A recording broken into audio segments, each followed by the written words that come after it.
शंकराचार्य विवाद के साथ में शंकराचार्य को लेकर विवाद फिलहाल कम होता हुआ नहीं नजर आ रहा है। दोनों ही तरफ से लगातार बयानबाजी जारी है। बुलेटिन में सबसे पहले इसी से जुड़ी हुई अपडेट आपको बताएंगे। शंकराचार्य स्वामी अभी मुक्तेश्वरानंद के विवादित बयान की जो उन्होंने मुख्यमंत्री योगी के लिए दिया है।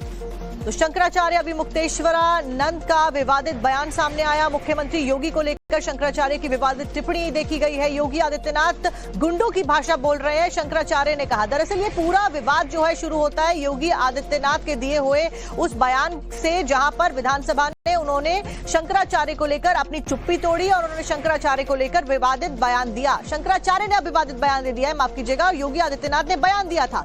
शंकराचार्य अभी मुक्तेश्वरानंद का अब कहना सामने आया है कि जो लोग सच बोलते हैं, जो सनातन की भाषा बोलते हैं, क्या उनको अब खत्म कर देना है। शंकराचार्य ने यह भी कहा कि मुख्यमंत्री योगी ने धर्म के क्षेत्र में शंकराचार्य का सवाल उठाकर दुस्साहस किया है।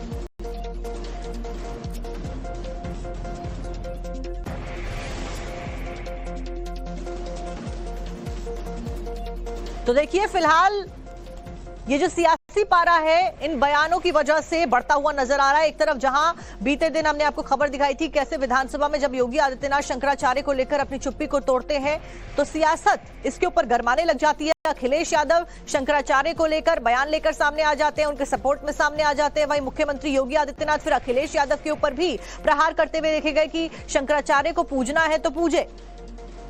फिलहाल हर कोई शंकराचार्य नहीं हो सकता। इस बयान के ऊपर अब योगी आदित्यनाथ के ऊपर शंकराचार्य बयान देते हुए नजर आए।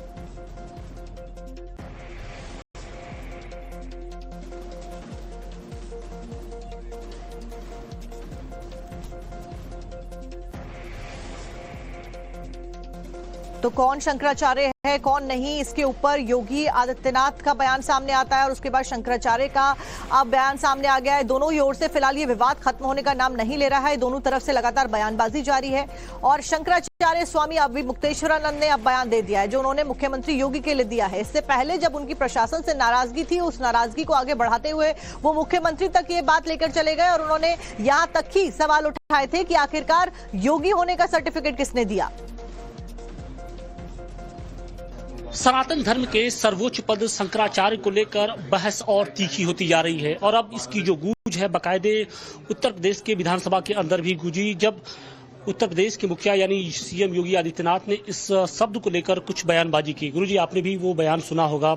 सवाल इस बात का है कि कौन शंकराचार्य है, नहीं है, क्या है, ये क्या विधानसभा के अंदर अब तय होगा? हाँ, यही तो बात है। अब तो ये बड़ा सवाल हो गया कि क्या उत्तर प्रदेश का मुख्यमंत्री ये तय करेगा कि कौन शंकराचार्य है और कौन नहीं है, और क्या उसको ये अधिकार प्राप्त हो गया, और अगर प्राप्त हो गया तो कहां से प्राप्त हो गया। और ये भी सोचना पड़ेगा कि उत्तर प्रदेश के मुख्यमंत्री की मंशा क्या है। ये उसकी व्यक्तिगत मंशा है कि वो जिस पार्टी का है उस पार्टी की भी मंशा है कि जो लोग सच बोलते हैं, जो लोग सही बात को सामने रखते हैं, जो सनातन धर्म के अनुरूप बात करते हैं जैसे गौ रक्षा आदि, क्या अब उनको बिल्कुल समाप्त कर देना है। केवल जो आपके गलत सही सब में हाँ मिलाए वही अब शंकराचार्य होंगे, जिनको आप शंकराचार्य घोषित करेंगे वही शंकराचार्य होगा। ये जो सुविधा की राजनीति खेली जा रही है ये बड़ा प्रश्न है, पूरे हिंदू समाज के सामने प्रश्न है। ये बिल्कुल एक बड़ा दुस्साहस धर्म के क्षेत्र में इस तरह का प्रश्न उठाने का आदित्यनाथ योगी ने किया है। वो पूरे देश के सामने बहुत बड़ा भ्रम उत्पन्न करना चाहते हैं कि 4 शंकराचार्यों में से हम एक नहीं हैं। वो ऐसे बोल रहे हैं जैसे जनता को भ्रम हो जाए कि ये शंकराचार्य हैं कि नहीं है। आखिर ये भ्रम उत्पन्न करने की उनको क्यों जरूरत पड़ रही? सवाल इसी बात का है गुरुजी की क्योंकि इस शब्द को लेकर भ्रम, और खासतौर से जब से आप इस पद पे आसीन हुए हैं, भ्रम की स्थिति है कि लोग कहते हैं कि आपका पट्टाभिषेक नहीं हुआ, सुप्रीम कोर्ट ने रोक लगा दी है, सुप्रीम कोर्ट में केस चल रहा है, वासुदेवानंद वर्सेज स्वामी स्वरूपानंद सरस्वती। ये पूरा विवाद क्या है और अभी इस केस का क्या स्टेटस है? और हमारे गुरुजी ज्योतिष पीठ और द्वारका शारदा पीठ के शंकराचार्य थे और उनके चले जाने के बाद उन्होंने हमको उसके लिए तैयार किया था। उसके लिए अपने शिष्यों से भी उन्होंने कहा था, उसके लिख करके अपना इच्छा पत्र भी प्रकाशित किया था और बाकी की पीठ के शंकराचार्यों को भी उन्होंने बता दिया था, विशेष करके श्रृंगेरी पीठ के शंकराचार्य जी को, कि जब हम चले जाएं तो इनका यहाँ पर और उनका हमारे जो गुरु भाई स्वामी सदानंद जी महाराज है उनका द्वारका पीठ पर अभिषेक कर देना। उन्होंने कर दिया। तो ज्योतिष पीठ पर द्वारका शारदा पीठ की ओर से और श्रृंगेरी पीठ की ओर से 2 पीठ का हमको आशीर्वाद हुआ, मान्यता हो गई, अभिषेक हो गया। तो जो 3 थे, एक पीठ का तो प्रश्न ही था ज्योतिष पीठ का, बाकी के जो 3 पीठ थे उनमें से 2 का हमको समर्थन मिल गया तो बहुमत हो गया, 3 में से 2 हो गया तो बहुमत हो गया। तो हमको तीसरे की जरूरत नहीं पड़ी, इसलिए हम तीसरे में गए नहीं। उन्होंने यही सुप्रीम कोर्ट में कहा है कि हमसे मांगा नहीं, इसलिए हमने दिया नहीं। तो इसका मतलब है कि ये निर्णय हो गया कि ज्योतिष पीठ का शंकराचार्य कौन होगा। और उस निर्णय के बाद बाकी 3 पीठ के शंकराचार्य ज्योतिष पीठ के शंकराचार्य के रूप में हमारे साथ ही व्यवहार कर रहे हैं निरंतर।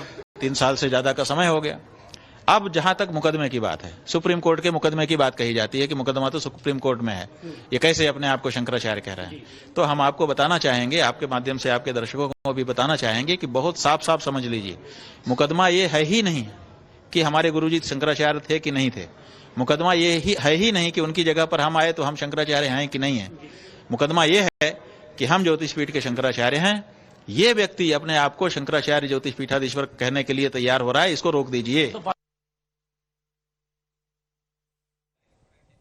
तो मुख्यमंत्री योगी आदित्यनाथ के दिए हुए बयान के ऊपर शंकराचार्य ने सवाल उठा दिए हैं और उन्होंने कहा कि और सवाल किया कि क्या एक मुख्यमंत्री तय करेगा कि शंकराचार्य आखिरकार कौन होता है। यह अभी मुक्तेश्वरानंद के द्वारा कहा गया। दरअसल माघ मेले के दौरान प्रशासन से नाराजगी जताते हुए मुख्यमंत्री के ऊपर सवाल खड़े किए गए, पहले शंकराचार्य के द्वारा और उसके बाद में मुख्यमंत्री ने अपनी चुप्पी तोड़ते हुए विधानसभा में शंकराचार्य के ऊपर सवाल खड़े किए और कहा कि हर कोई शंकराचार्य नहीं हो सकता। अब उसी के ऊपर वार पलटवार का सिलसिला लगातार जारी है।